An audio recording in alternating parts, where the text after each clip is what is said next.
Hey, good morning, you guys. So just a quick review what we've done the last, 3 days, last Wednesday, Thursday, and Friday for our public service announcement assignment, and then we'll talk about what we're going to do today. So last Wednesday, what you did is you found out which topic you actually were assigned. And then what you did is you went on to Schoology and you found my table of videos and you watched two types of video or two PSAs in each style of video that we have given you. And then you made a decision of which style probably would best work for you and your personality and your topic. And then what you did on Thursday and Friday is you should have come up with two driving questions, two things that you are intrigued about with your topic, and then you conducted research. And with that research, you found 6 points of information per driving question that you came up with, and then that should have been turned in as well. Today, we are going to be looking a little bit more at video production and what we can do to make our video pretty awesome. I know some of us aren't quite as techy as others, and that's completely fine. But hopefully, these tips and tricks can help you with that. So, we're going to move over to Schoology here. Again, make sure you guys take attendance today. And then we have our folder here that walks us through. And again, we have our calendar. Today, we are learning about editing, making a storyboard, and we're going to start recording today or tomorrow. And again, keep in mind you do have 2 days to work on this part of the project.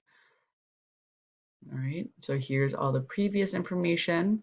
Today is April 6th. We do only have 5 days left of our quarter, and I'm pretty sad to leave you guys. I know this isn't the most fantastic way to get through the rest of our quarter. So April 6th through 7th, which is day 4 and 5. Um, as you've probably found out when you're looking on your iPad, it does look quite different than what it does on my desktop. So, but I know you guys are bright and can figure it out. Okay, so day 4 and 5. So again, you've already created your two driving questions. You found 6 points of research per driving question. You already filled out your resource list and you justified your use for .com sites and professionals if you used a professional. Today, what you're going to do is you're going to take some time to start your video and editing. But the first thing we need to do after we learn about editing and taking video is that we need to make sure we fill out a storyboard, which is basically a drawn outline for what you want your video to look like. Right? I'll give you an example at the end. So Penn State Teaching and Learning, I have all the information I have here is from this website. I have it linked here, but I also have it linked here. And what you're going to learn is basic video shooting. We're going to talk about audio quality, which is going to be really big. It's really challenging for me and your fellow students to be able to hear your video if you aren't paying attention to your audio quality. Should we use a tripod or handheld? Not a big fan of handheld unless it's part of the video. Making sure we have lead room. Should be having room here from your speaker. Making sure there's headroom so you're not cutting their head off here. You're not having their face in the bottom of the screen here. We want them right in the middle. And then finally, video transitions. So we're going to walk through. We have basic shooting video. So you can watch this video here, and it's going to give you some ideas as to what they're talking about with just basic video shooting. I strongly, strongly encourage you to click on each of these links and take a look at what they're actually talking about. We want all of these videos to be shot horizontally, which means that you are going to be holding your iPad this way. Okay, we're not going to be having you hold your iPad that way because again, it just makes for a really challenging video to watch. We are not posting this to Instagram. There's nothing that's going to go on social media with this, so please make sure that you post it going left and right, not up and down. Again, audio quality, please click on these links. We have some examples of bad audio with a lot of background noise, which makes it challenging to understand. And then we have it with good audio. I do have some tips here. So be aware of background noise that will end up in your recording. If you're recording outside and there's a pretty strong wind gust and you need to hear the person talking that's maybe 10 or 15 feet away, yeah, that wind does go into your iPad or your phone and it makes it hard to hear. When you're editing, just adjust your audio level. So you can actually fix that in iMovie. if someone's not talking loud enough. But again, you can't take away background noise. Please make sure you're turning off or avoiding any background noise, which makes everything easier to understand. Okay. Another hint that I've had a lot of students have success with is that they'll actually take their phone and use the voice memo feature on their phone, and they'll use that as a microphone. So if I'm speaking, I would actually speak into my voice memo, but my iPad would actually be set up over here. And then I just take the voice memo and lay it over my video when I'm doing iMovie. Using a tripod and keeping your device steady. And again, this shows you an example of a video taken without a tripod and then a video taken with a tripod. So again, it just looks better if it's steady. So again, trying to figure out ways to prop it up or have someone hold it against something for you, because we don't even have a tripod at our house, but it's just a way for you to keep it steady. All right, now we have what we call lead room. Lead room, we don't want the person like in the front. So like if I were to take my video like this and talk to you that way, it just looks like I'm talking into the side of the screen. Okay, speaking right in the middle, it's whatever, it just looks so uniform. Okay, and then finally, if we have the person over here and I'm talking this way, now I have that space ahead of me. It actually looks like I'm talking to somebody.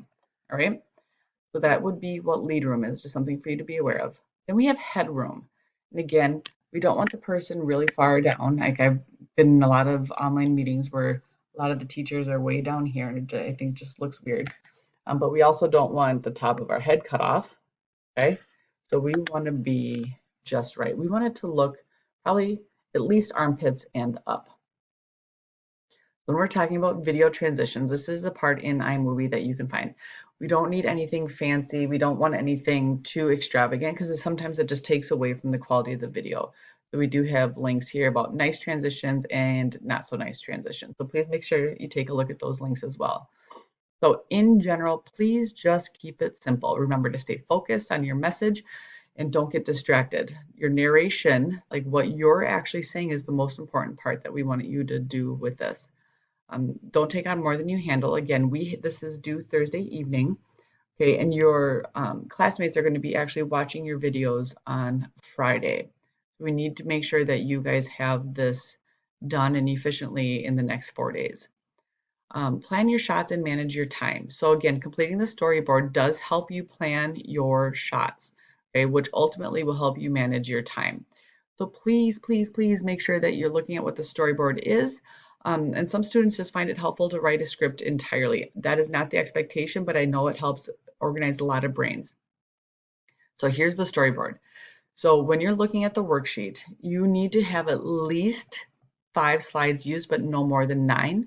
A storyboard is a graphic outline. Like I said, it's you actually drawing out what you want your story to look like. You're going to basically be making a bunch of little thumbnail images that tells your story from beginning to end. Okay? And you're also going to have some written notes there. Your end result will look like a comic strip a little bit. And you're going to follow the directions on this image. So when you should be uploading that worksheet already. And what you have here, you have a scene box, and in the scene box, you're going to draw or explain your location, your props, your scenery, etc. Anything that would be in here. So today for this video, I would say I would have my whiteboard. Okay? I would have my computer set out in front of me. I needed to show you my iPad, and I also used my phone as an example. So those are all things that I would write in that scene box. Then in the text box, I'm going to write about the topic, the music, any dialogue that I'm going to put in there. So that is pretty important to put in that text box because again, I need to say, okay, scene 1, what am I doing? I need to talk about lead room and headroom. Okay, so I need to make sure I write down what's going on there. Scene 1, you must have be your attention grabber. How are you going to get the audience engaged early on in your public service announcement? And then finally, your final scene, which would be scene 5 for most of you, you're going to have a call to action. A call to action is what your audience should do with the information you gave them on your PSA. So for example, today for this video, my call to action to you is say, hey, now that you know this information, please go through our Schoology page and get done with your storyboard. Okay, that's a call to action. So again, you must have at least 5 scenes, that should be a 5, filled on your storyboard. And you can use 9 if you need to. Okay, but whatever your last scene or your final scene is does need to be your call to action. So here is an example of a completed storyboard from a different video assignment, but it's using the same template. So you notice they have the drawings here, they have the text filled out here, okay, and we actually use all the way to scene 9 for our previous video assignment, which does bring us to our call to action. So they said it takes about 15 seconds. Okay, they had their faces in the window, and both of us are talking back and forth about the importance of this kind of training and how everyone needs to stay fit. All right, so this is a great example, so you can follow that. And then here is what you're going to do today. You're going to create a storyboard for your PSA video. And again, it needs to be at least 5 scenes, but no more than 9. An attention grabber and a call to action are required. You're going to turn in your storyboard on Schoology. And then please make sure you start recording and editing using the guidelines that we talked about above. Um, so you need to make sure that you start recording as soon as possible. So even as you're creating your storyboard, if you're like, "Ooh, that's a good idea," and you want to go do that recording, go for it. Put this right into Notability, and then you can draw and scribble on it as much as you want. Here's some more information. It's the same content I just went over, and here is your assignment for the day. That's where you're going to be submitting that storyboard. So again, you have today and tomorrow to get done with your storyboard. If you get it all done today, that's awesome, but that isn't the expectation. It's going to be absolutely beautiful outside today and tomorrow. So I would strongly encourage that you get some work done outside. That just helps keep our brains controlled and sane, and you actually going to get some physical exercise or physical activity by taking a walk or whatever it might be is actually going to help calm your brains down. All right, you guys, we got this last week of the quarter.